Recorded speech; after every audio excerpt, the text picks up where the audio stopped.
horrible place since October. Can you tell me, yeah, first of all, how are you? How are you feeling, boss? I feel good. Unfortunately, in a country that doesn't believe in free speech, being a citizen journalist, this place is an occupational hazard. It's ridiculous. 16 years ago, when I first started speaking out against Islamic rape gangs that were plaguing this country, from that point on, I faced relentless attacks from the British state, wielding lawfare as a weapon in order to silence me. I have never been convicted by a jury. Every one of my convictions have been handed down to me by judges. The lucky thing with this, everyone got to see the film. I have to say a thank you to Elon Musk, because without X, if we didn't have X, everyone would just think I lied. No one would have got any other narrative. Fortunately, I think, 167 million people saw the truth. So that gagging order, these attempts at censorship, to silence, to cancel people, it hasn't worked. You've attempted to lock up the truth, and that truth has been echoed around the entire globe. It couldn't have been any more successful. I knew exactly what I was doing when I released that film. I knew I'd end up in there, and I also knew they'd give them every opportunity to pull every trick they wanted to, from messing with visits, to messing with phone calls, to messing with food. I knew that. But I made the decision to release that film because the British public deserved to see the truth.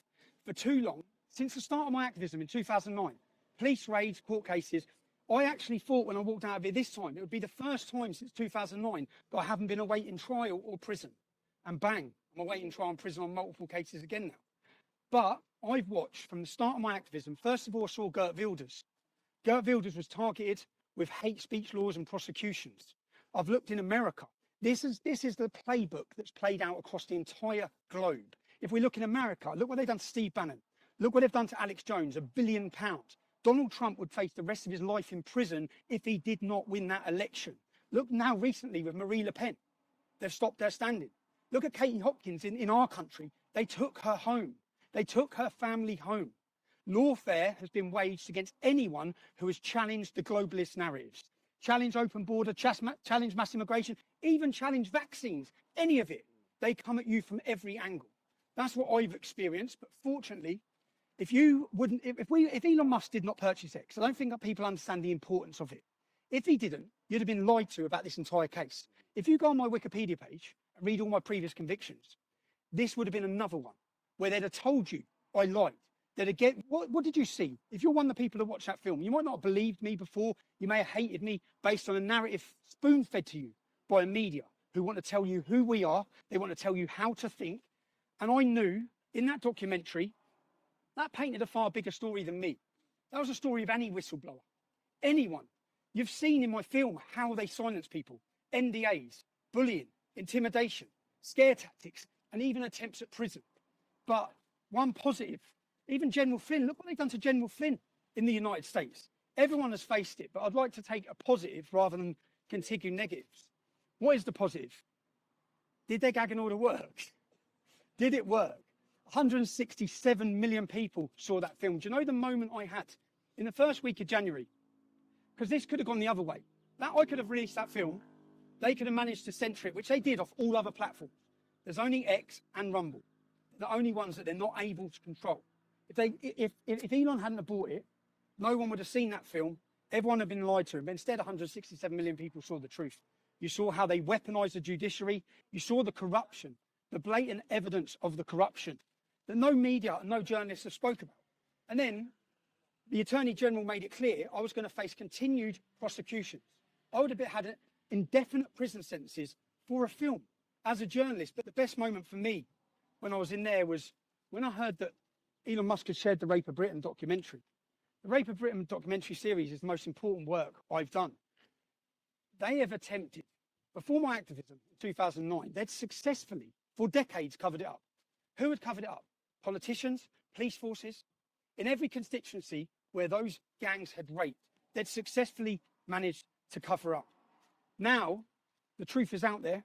There is no amount of lawfare that can keep it hidden. Everyone knows what's happened. If you remember, Tommy, the last time I saw you was on the 6th of January when I visited this prison, and on that day, I was with someone else, yeah, I was with, and if you remember, Elon Musk had chucked Nigel Farage under the bus, and you were so elated and you were happy, and at that time, you was in segregation. Since then, people have moved into the same unit you were in. How has that affected you? So I haven't seen anyone who's moved into that unit. So when I come into this prison, there was they gave me 40 cells. So we keep hearing about prisons being full. When I landed, I had 16 cells, and then I was taken to, do you know what I've done? I've had the best opportunity. I've had 7 months of interviewing staff. I've been on the separation centre. That's where I was having my days. When you come and visited me, it was the first week of January, right? That's right. I was elated because I knew that this had been successful, that the public had seen the truth, that they could be lied to no more, that more people around the entire world were talking about the rape of a generation of our daughters, which has been facilitated and accommodated by our government.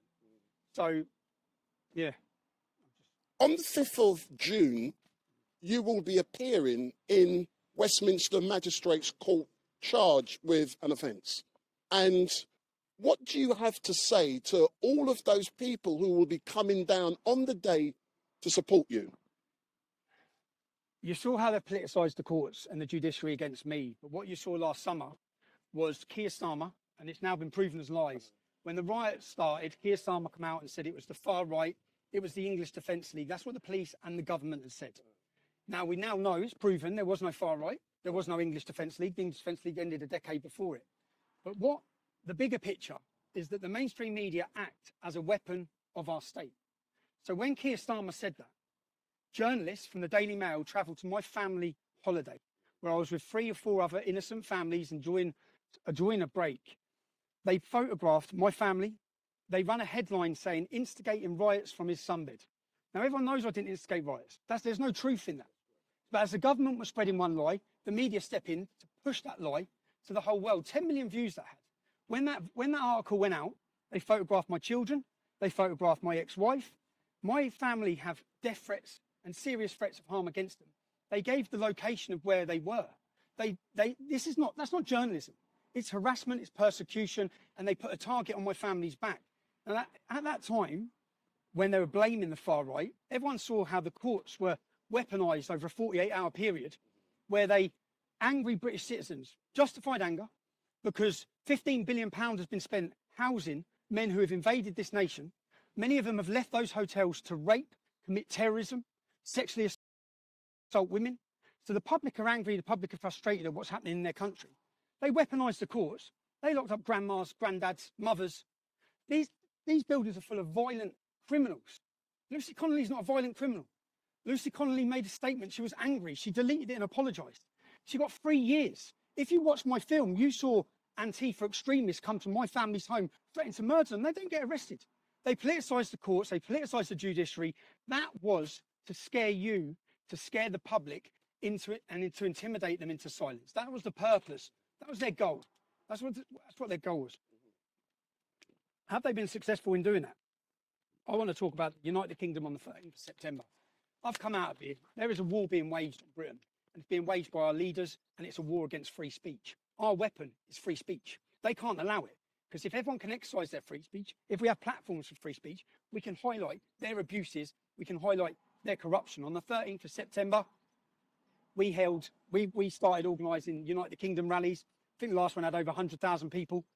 We want to hold a free speech festival in London as a show of defiance. And at this free speech festival, it's going to be United Kingdom /MAGA/Mega. United Kingdom, because people, and I'm sorry in Scotland, I'm sorry Wales, I'm sorry Northern Ireland, it's going to be in our capital city again. It has to be. People coming from every corner of the globe, speakers from Australia, from Canada, from America, from Denmark, from Germany, from Holland, from Poland. We're not just uniting the kingdom, we're uniting the world. And London is going to be the centre for it. It's going to be a festival of free speech. It's going to be a day of celebration to celebrate our weapon and to celebrate what they hate most, which is free speech. So if I can do 7 months in there, free speech, you can do a day in London, 13th of September. Book your travel, book your hotel, bring your families, bring your smiles, bring your flags. If anyone who's been to the last ones, they're amazing days out. They're brilliant. So get yourself there. That's my message, is that. And my final question, And Tom, those journalists, where you was on those journalists, That's they, right. they come, they follow my family, they put a target on their back, they dox their location. So then I challenged them. I just couldn't, all my tweets are there. I said, I'm going to come and find you and I'm going to question you. Yeah, I'm going to come. I said, I'm going to come knock on your door. They wouldn't answer the phone. I'm going to come and knock on your door. So if you followed my story in the last 18 months, just in the last 18 months, in the last 18 months, I went into London to attend an anti-Semitism rally and I was targeted by the police as a journalist. I was violently attacked. I was pepper sprayed at point blank range. Then I was arrested. I was charged. For 6 months, I was banned from my capital city. It cost £40,000. We won the case. The judge found that everything they'd done was unlawful. No one gets punished on their side. I had 6 months not allowed into my capital city. I didn't get the £40,000 back. We didn't get any of the money back. We had that. Now, I've just had an 18-month prison sentence for making a documentary as a journalist. 18 months in prison. Counter-terrorism. Counter-terrorism detained me the day after a £100,000 celebration. I was detained under counter-terrorism legislation where they told me, we don't suspect you of any crime. We know you're not a terrorist, but we want access to your mobile phone. I refused to give them access to my mobile phone because as a journalist, where I believe in free press and a free country and free speech, I don't believe the state have the right to intrude on who my source of information are. So I was charged and prosecuted with counter-terrorism. Now, the reason I have such a target on my back all comes back to the rape gang scandal. Who's the head of counter-terrorism? I think his name's Dukes. He was the same police officer who was in charge of the Rotherham scandal from 2006 to 2010. He was in charge of allowing Muslim men to rape their way through that town, raping all those girls. He's got dirty hands. So now he's in charge of counter-terrorism. So counter-terrorism legislation is used to prosecute me. I'm back on trial on the 13th of October facing prison for not giving them access to my phone. And now, on the 5th of June, I have to go to court, which they come in last week, the Metropolitan Police Force again, because I said I'm going to question some Daily Mail journalists. The Daily Mail journalists that lied saying I instigated riots, that gave the location of my family and showed the images of my family. For daring to say I want to question you, I now face a 10-year prison sentence for that. And Keir Starmer has the audacity to sit in the Oval Office and talk about free speech and lie about free speech to J.D. Vance and President Trump. There is no free speech. The best thing about this is everyone in every corner of the globe knows Britain is a total embarrassment. They are traitors to our forefathers who sacrificed everything for freedom, and they're taking it away. Not from me. This isn't about silencing me. Every part of this is about stopping you. It's about censoring you. They don't want you to see the truth. They want to control you. They want to tell you how to think about me, how to think about everyone, everything. And what we saw with the United Kingdom rally, as people were massed in their 100,000, and what you've seen with the recent election, is the public are awake. A mass awakening has happened. It continues to happen. The more they target us, and to the establishment or the people making these decisions with these court cases, it's stressful, but you've given me another opportunity. When you come for me for this film, it had 200,000 views. It's now on 167 million. You're going to awaken more people because all I'm going to do is piece together what you've done, your lies, the attacks that the media have done, and the public are going to see it. So even if you send me to jail again, you don't control every social media anymore. You no longer have the monopoly. You used to attack us like this, and no one would be able to see the truth. No one would be able to watch these videos. Instead, now people are going to be able to see it. People can watch it. Again, I'm looking forward to September the 13th. I'm looking forward to getting back to my family. They know, I said, like, they know what locking someone up. I spent the entirety of that sentence on solitary confinement against the advice of the medical teams in that prison, against the advice of independent medical teams that come in, against all of it. Do you know who's not on solitary confinement? Axel Rudakabana. Not spent one day on solitary confinement. Salman Abdi's brother. Do you know when that attack happened in Franklin? There were 7 of them. Anjem Chowdhury was one of them, Salman Abdi, and 5 other jihadists. 3 officers. They chased the woman around the pool table, stabbing her, while shouting Allah Akbar. They then got moved from Franklin and put in here. They have the run. If you could see what's going on inside these prisons, it's terrifying. They control every prison in the country. The government don't know what to do. Do you know, I said thank yous. I thanked Elon Musk. I want to make sure there's so many people I need to personally thank. I want to thank the Petersons. I want to thank Tammy, who travelled to this jail but wasn't allowed in at the same time that they were cancelling all my visits. I've got so many personal thank yous to give out. I'll miss people and I'll forget people. Ezra Levant, I'm going to go see him now. Yeah. Ezra has continuously had my back. I think everyone needs a friend like Ezra from Rebel Media.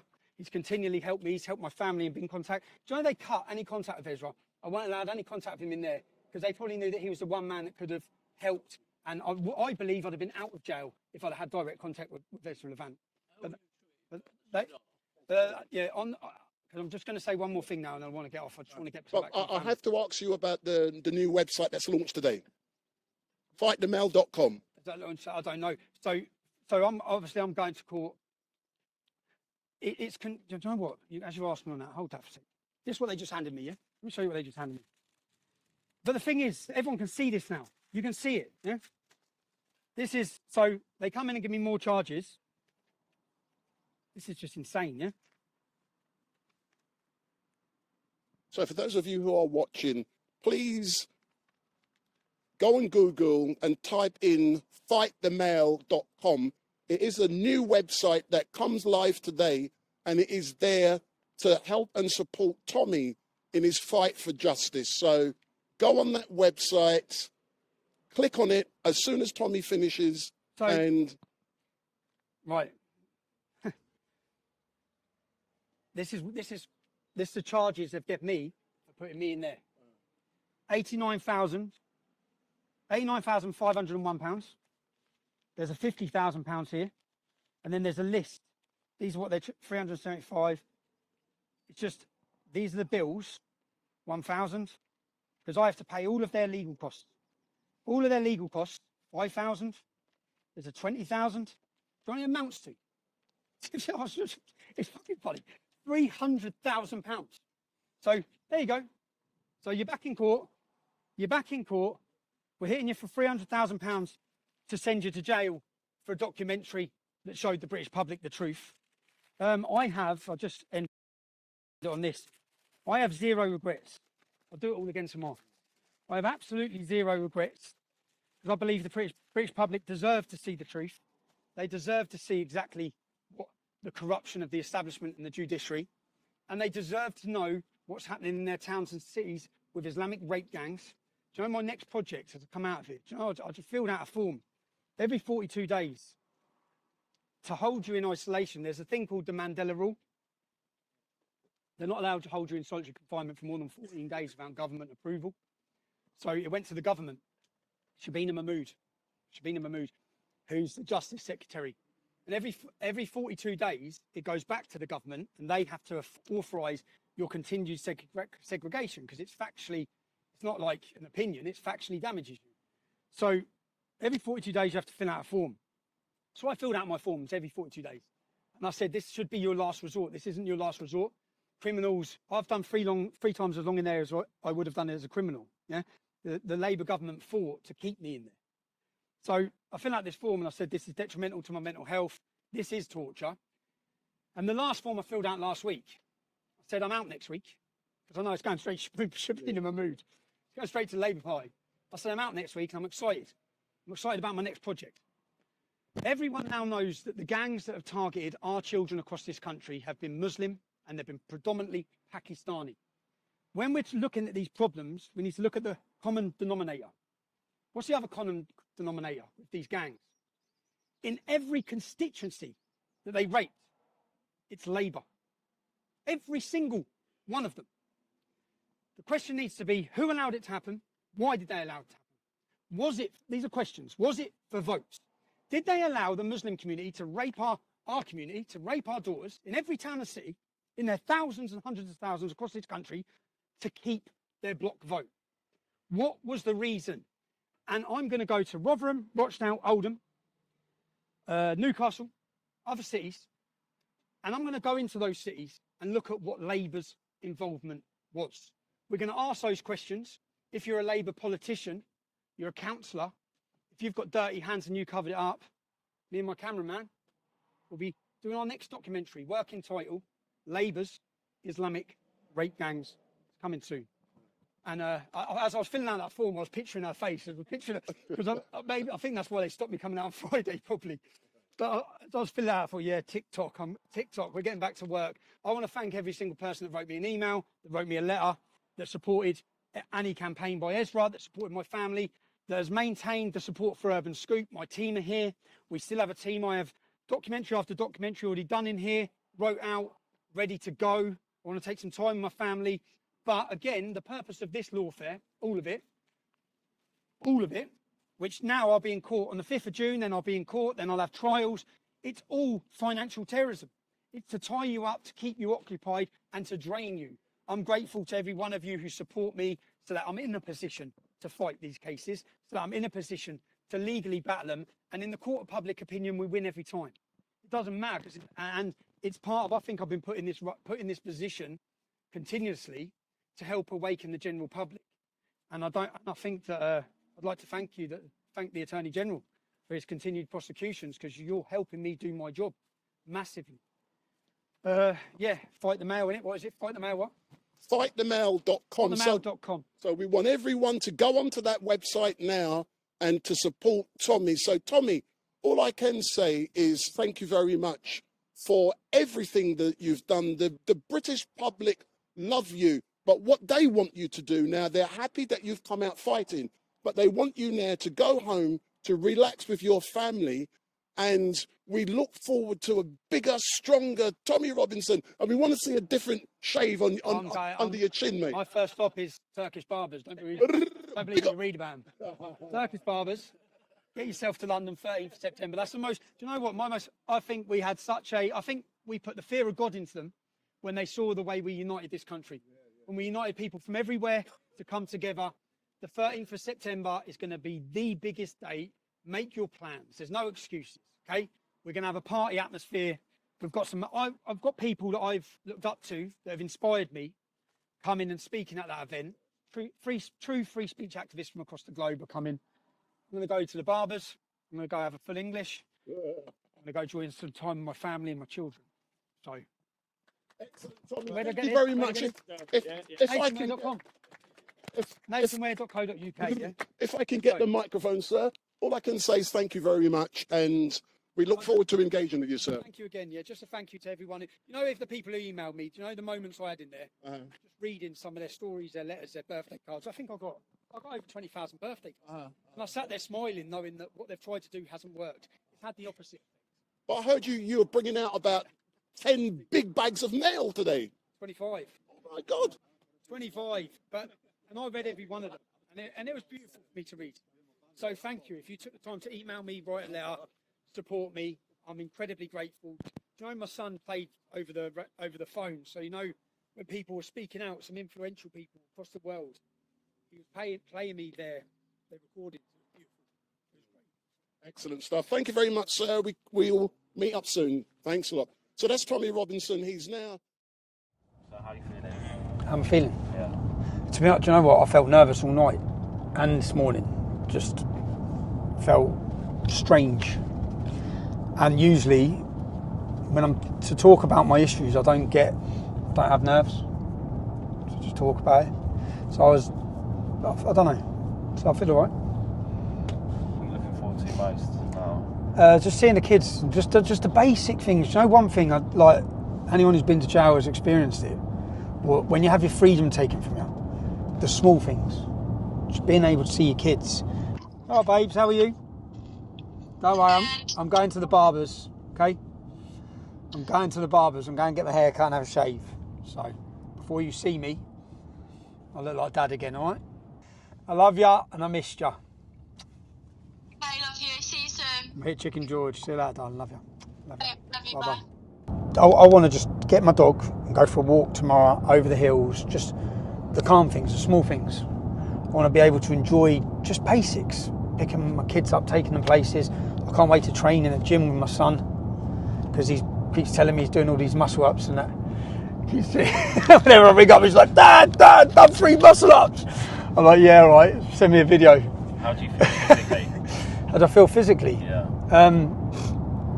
Do you know, I had the gym for so long and I haven't trained for weeks now, but I probably feel weak. Like, I don't know, I've never ate so many crisps and chocolate in my life. So my diet was terrible. I bought tuna and mackerel all the time, but I ate so much crisps and chocolate and crap. So I'm looking forward to just getting a bit of a healthy foods and just freedom. And on that, so what food are you most looking forward to eating? What food? Yeah. I'm looking forward to full English. Yeah. Do you know when it was Christmas and my mum's like, Stephen, I bought an extra turkey. I bought double everything. So when you come home, first Sunday, I'm going to do you the biggest roast dinner. We're having a Christmas dinner. So I was like, yes, go on, Mum. So where we're going to go now for breakfast? I love white pudding, black pudding. I don't think it's full English without it. But they don't do it where we've gone. So when we're going to my mum's now, my mum's got all the white and black pudding, so I'm just going to bring it to the hotel and say, I just need you to cook this and put it on my breakfast. Look at me talking like I've been away for years. I've been away for 7 months. It's not even long. So other people watching this probably had full English for 7 months. We've just been to my mum's to pick up. There's about 12 lads in there. To pick up, my mum went to the Irish butcher's yesterday in Luton to pick up the white and black pudding. Oh, it's great, isn't it? I wonder what they're going to say at the hotel. Like, yeah, we will want full English, but cook that with it. Because they don't do black pudding, man. It's not full English without white black pudding. Do you see why I ordered 2 lots of beans? You know when you go somewhere a bit posh, that's like 16 beans. You counted them, didn't you? I swear to God. No, and I bet they're about £2. I bet that's £2.50. Well, yeah, definitely. Do you know what? I've never eaten so much shit as I ate in there. It's all junk food. All bags of crisps, all bags of sugar. I've never eaten so much. Every time I had a visit, filled just loads of it, man. I've never eaten so much. So I had my tin stuff. See, probably look. I've got mine. I've probably got, there's my weekly shot. No. Banana. Look at me, banana, ketchup, 4 tuna, 4 mackerel, Weetabix, strawberry refresher bars, 5 of them. Shampoo, all-rounders, omega-free, and what's that? That's 20 quid, man, for protein, a big tub of protein. So I had that, which is all right, that's quite healthy. But then I just had crisps, chocolate, I've never eaten so much shit. So I'm happy, now I'm eating for English. Happy to go out and have hot, nice food.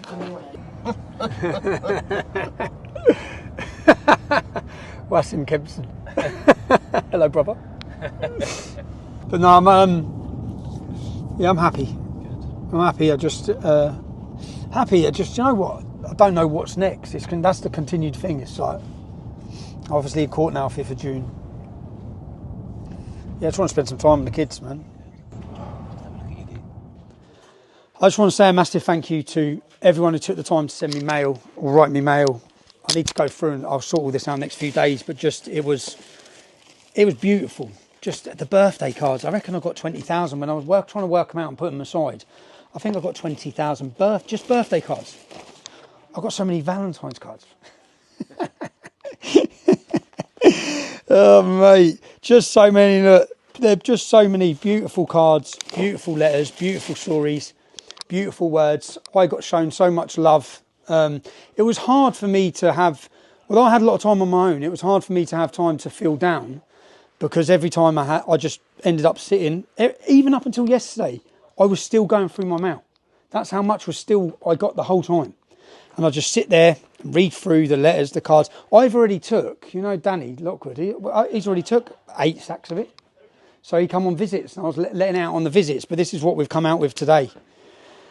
Just bags and bags and bags and bags and bags of cards, and it's beautiful. So if you run the people who wrote that, I am forever grateful. You made my dark days lighter. They're beautiful. I've had my full English, but the thing I've been waiting for more than anything is to get this mess taken off. That's all I've been thinking about. So, but it hasn't mattered for me because I haven't had a mirror, so I don't see a mirror. So I didn't really care. It's only when I went past reflection of doors, I'm like, fucking hell. So, yeah, see me in 10 minutes. Cheers. From 45 to 25. See, now I feel like I'm home. Now I just need to go have a shower, get changed, and go see Ezra. Come on. You doing it before and after? Yeah. He found religion and he went on a rant about mainstream media, the government and immigration. That's LBC. Did you get a photo? I got it before, but sort of, I'm not going to post it just for the meme event, really, because your ones have the impact, didn't we? Without white and black pudding. So my mum, we've just been to my mum's, because I like going to this hotel for breakfast. We've just been to my mum's to pick up, there's about 12 lads in there, to pick up, my mum went to the Irish butcher's yesterday in Luton to pick up the white and black pudding. Oh, that's great, isn't it? I wonder what they're going to say in the hotel. Like, yeah, we will want full English, but cook that with it. Because they don't do black pudding, man. It's not full English without white black pudding.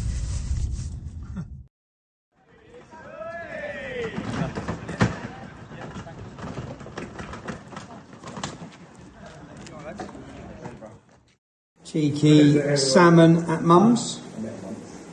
Come on. Gonna ruin it by smashing all of that over it.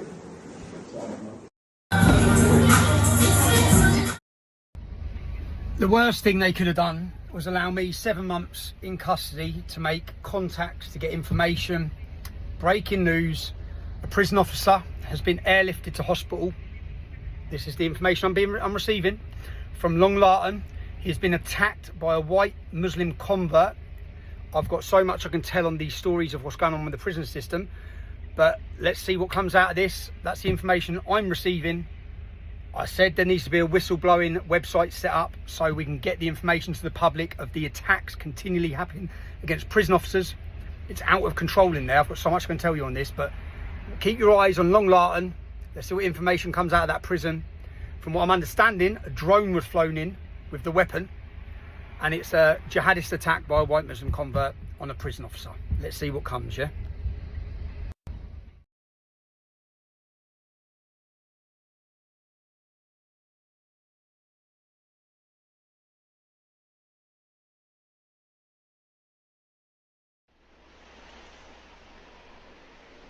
I'm pretty tired.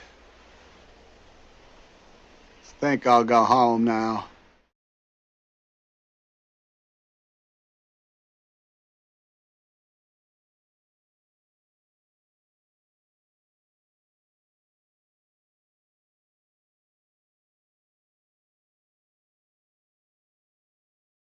Wilson! Wilson!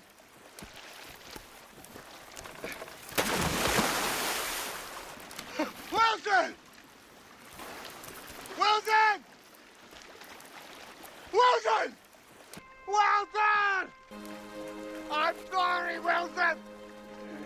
Wilson, I'm sorry! I'm sorry!